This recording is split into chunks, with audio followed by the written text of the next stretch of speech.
เมียขอเลิกเมียขอแยกทางแต่ว่าผัวก็บ่ยอมผัวก็บ่อยากเลิกด้วยเหตุผลหนึ่งก็คือว่ามีลูกนำกันแล้วก็ผัวก็ยังรักเนาะยังบ่ทันเบิดรักว่าซั่นเถาะแต่ว่าส่วนเมียนั่นคือว่าอ่าเบิดรักแล้วก็มีคนใหม่มีคนใหม่แบบว่าผัวก็ยังบ่ทันรู้ดอกตอนที่ว่าเมียขอเลิกน่ะเมียก็ให้เหตุผลว่าบ่เข้าใจกันทะเลาะกันบ่อยมีปากเสียงกันอยู่แบบว่าเรื่อยๆเมียบ่ทนเมียบ่อยากอยู่สภาพแบบนี้เหตุผลของเมีย108อ่าพันประการเพราะว่าคนอยากไปเนาะ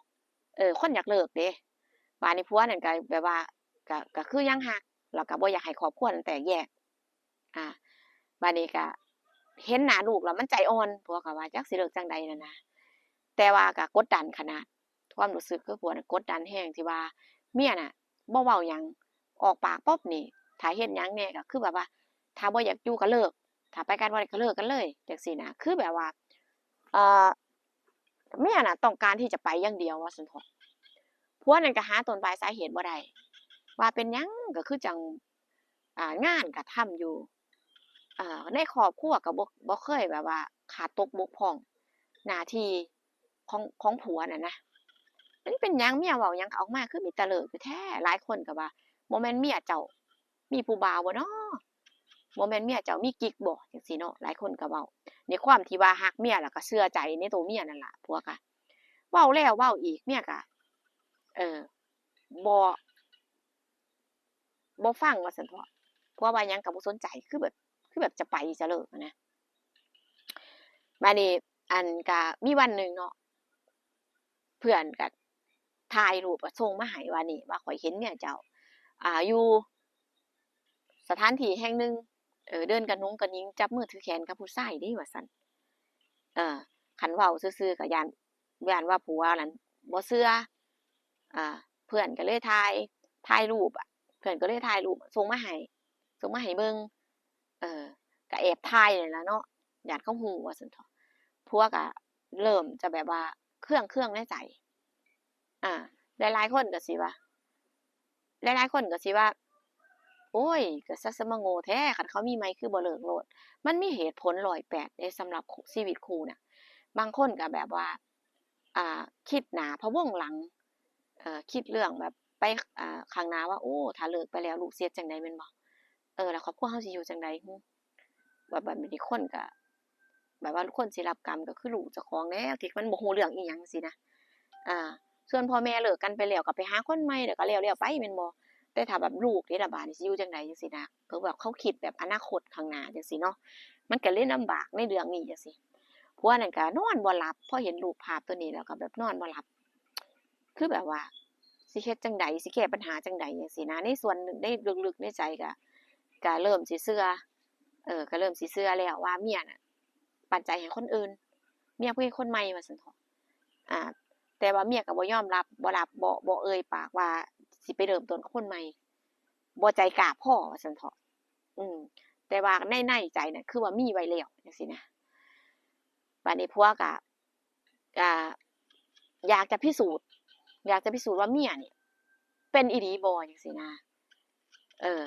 บัดนี้ก็ลองสะกดอ่าสะกดรอยตามเมียไปว่าเมียน่ะไปไสแหน่จังซี้เนาะของเฮ็ดงานบางครั้งก็เฮ็ดงานคนละที่เดะยามเช้านี่ก็แยกกันไปเฮ็ดงานไผมันแต่ว่าเลิกกลับมาก็มาอยู่นำกันนั่นล่ะเลิกเวลาเดียวกันแต่ว่าเฮ็ดงานคนละสถานที่ ในมื้อนั้นน่ะผัวก็บ่ไปเฮ็ดงานแต่ว่าออกจากบ้านว่าสิไปเฮ็ดงานแต่ว่าบ่ไปก็สิออกไปจับพิรุธเมียว่าซั่นเถาะสะกดรอยตามเมียว่าซั่นเถาะเมียก็ว่าไปทำงานไปทำงานแต่ว่าไปทำงานแต่ว่าก็บ่ไปเมียนั่นเป็นมื้อบังเอิญที่ว่านัดผู้บ่าวไว้นัดกิ๊กเอาไว้ว่าจะไปเดินซื้อของไปเที่ยวห้างว่าซั่นเถาะอืมผู้บ่าวชวนอาก็ไปผัวก็ตามไปบ้านนี้ก็คือว่าก็ตามหลังเมียไปก็ไปเนาะก็ไปห้างก็เขานัดเจอกันจังซี้นะบ้านนี้ผัวก็นั่งรถวินไปก็ไปฮอดก็แบบยืนอยู่ห่างๆนั่นล่ะตามไปห่างๆบ่ให้เขาฮู้โตไปฮอดพอเมียเดินเข้าไปก็มีผู้บ่าวมีผู้ชายคนหนึ่งเดินเข้ามาหาเนาะ ทักทายกันกะนุ้งกะนิ้งจับมือกันเดินเข้าไปห้างไปช็อปว่าซั่นเถาะไปเที่ยวตามประสาคู่รักว่าซั่นซะผัวก็เสียใจหลายคือแบบว่าคลอน้ำตาแล้วในครั้งที่เห็นเนาะคือแบบบ่คิดบ่ฝันเนาะว่าเมียน่ะจะนอกใจจังซี้นะก็เห็นรูปภาพหมู่ส่งมามันก็บ่ชัดเจนคือเราเห็นเองก็อยากไปเห็นด้วยตัวเองจังซี้นะบัดนี้ก็ตามเข้าไปถึงข้างในตามเข้าไปถึงข้างในก็ไปเห็นอยู่ศูนย์อาหารอยู่ศูนย์อาหารนั่งแบบว่าสั่งอาหารกำลังจะกินข้าวว่าซั่นเถาะไปก็เห็นนั่งหยอกล้อกันคุยกันประสาคู่รักนั่นแหละผัวก็ไปยังผัวก็เดินเข้าไปเนาะเดินเข้าไปข้างหลังเมียก็ไปเอามือแตะบ่าไหล่ว่าอ่าผู้ชายคนนี้เป็นไผผัวถามว่าผู้ชายคนนี้เป็นไผอ่าเมียก็หันมาก็แบบหน้าเสียเออตกใจในแบบว่าครั้งแรกที่เห็นผัวน่ะเนาะบัดนี้ก็เมียก็บอกว่าเป็นผู้ชายคนใหม่เมียก็ยอมรับในขณะนั้นที่ว่าผัวจับได้ว่าเป็นผู้ชายคนใหม่ผัวก็เลยว่าเหตุผลนี้บ่ที่เจ้าอยากจะแยกทางกับข้อยเมียว่า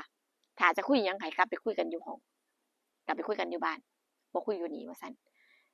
เมียก็เดินออกจากห้างมาผัวก็ตามหลังมาก็คือว่ากลับคนละเทื่อนั่นล่ะแต่ว่ากลับมาคุยกันอยู่ห้องก็แยกกันในตอนนั้นบ่ได้มีเรื่องมีราวอิหยังกันเพราะว่าเมียก็ตัดบทปุ๊บก็คือว่าเดินออกจากห้างเนาะพาผู้ชายคนนั้นเดินออกจากห้างแล้วก็ผัวก็ตามออกมาแล้วก็นั่งวินแล้วก็ต่างคนต่างแบบว่ากลับมาเจอกันอยู่ห้องจังซี่นะเผื่อว่าบ่อยากให้มีเรื่องมีราวเออบัดนี้กลับมาห้องผัวก็มาเคลียร์มาคุยกันเมียก็ถามต่อว่าแม่นคือว่าอยากจะไปเริ่มต้นกับคนใหม่เพราะว่าได้ลูกเด้บ่สงสารบ่เพราะว่าถ้าบ่เห็นแก่หน้าลูกคือแบบว่าคือแบบมันน่าจะเกิดแบบมันอาจจะเกิดเรื่องที่แบบบ่ดีขึ้นนั่นนะแต่ถ้าเกิดว่าเกิดเรื่องบ่ดีขึ้นบัดนี้อ่าถ้าเกิดอันว่านั้นแล้วไผสิดูแลลูกก็ยังวนมาหาลูกอยู่ผัวนั่นนะอาด้วยความสงสารด้วยความแบบว่าเห็นหน้าลูกแล้วแบบใจอ่อนผัวก็ถ้าเกิดอยากไปผัวว่าถ้าเกิดอยากไปก็คือบ่บอกตรงๆว่าอยากไปเริ่มต้นใหม่บ่อยากอยู่ต่ออาเปิดใจต่อกันแล้วบ่รักกันแล้วก็คือบ่บอกตรงๆบ่เห็นต้องเฮ็ดแบบนี้อาถ้าบัดนี้เมียว่าถ้าบอกตรงๆล่ะสิยอมเลิกบ่สิยอมไปสิยอมเลิกราสิยอมไปจากกันบ่เพราะว่าไปถ้ายอมรับถ้ากล้าเปิดอกถ้ากล้าเปิดอกคุยกันขอดีๆเพราะว่าบัดทีนี้เมียว่าไหนๆก็มาถึงขนาดนี้แล้วก็คือว่าต่างคนต่างไปต่างคนต่างอยู่ส่วนลูกอะก็ยกให้ผัวเมียก็บ่เอาลูกเดะคือเว้าง่ายๆว่าถ้าเอาลูกไปมันก็จะเป็นภาระเนาะแล้วอีกอย่างหนึ่งถ้าเป็นผัวใหม่นี่ก็เขาคงจะรับบ่ได้จังซี้นะในความคิดของเมียเนาะในมุมมองของเมียจังซี้นะผัวเมียก็ว่าลูกก็อันให้ผัวดูแลคือว่าเมียจะไปแล้วก็บ่ร้องขอหยังเมียว่าบ่ร้องขอหยังนี่หมายถึงว่าสิ่งที่หาสร้างมานำกันเนี่ยก็มีรถแล้วก็มีซื้อดินไว้บ้างเล็กๆน้อยๆที่คือแบบว่าแรกๆก็ที่แบบจะสร้างฐานะอยู่นำกันแบบเป็นครอบครัวที่แบบว่าแบบครอบครัวที่อบอุ่นนั่นแหละแต่ว่ามันบ่เป็นอย่างที่คิดจังซี้นะบัดนี้เมียว่าบ่ต้องการหยังแต่บ่เรียกร้องหยังต้องการแค่อยากไปจากตรงนี้อาเมียก็ยืนยันเลยเดะบัดทีนี้ผัวว่าตกลงบ่บังคับใจไผถ้ากล้าถ้ากล้าว่าอยากไปก็คือยอมปล่อย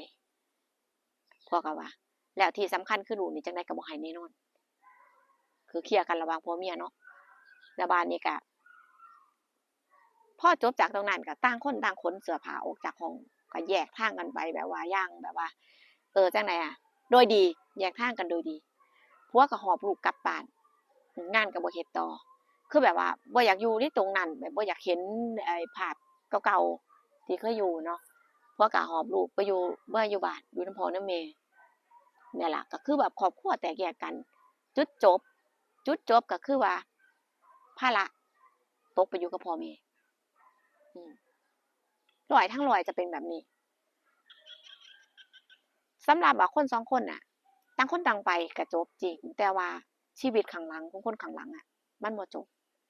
คนรับกรรมคือลูกถ้าครอบครัวแตกแยกคนรับกรรมคือลูกอา คนละภาระคือพ่อแม่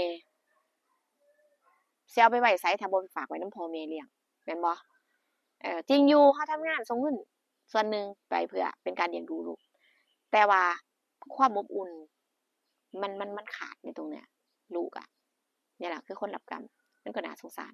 เนาะทุกคนอันนี้เป็นคือว่าเราสู่กันฟังเพื่อเป็นข้อคิดดีๆเนาะในชีวิตคู่ของหลายๆคนคลิปนี้ก็ประมาณนี้นะทุกคนเนาะเจอกันคลิปหน้าค่ะขอบคุณทุกการรับชมแต่กาไผมีความคิดเห็นจังไดก็มาคอมเมนต์กันได้ค่ะคอมเมนต์มาพูดคุยกันได้ในใต้คลิปวิดีโอนี้เนาะเจอกันคลิปหน้าสวัสดีค่ะ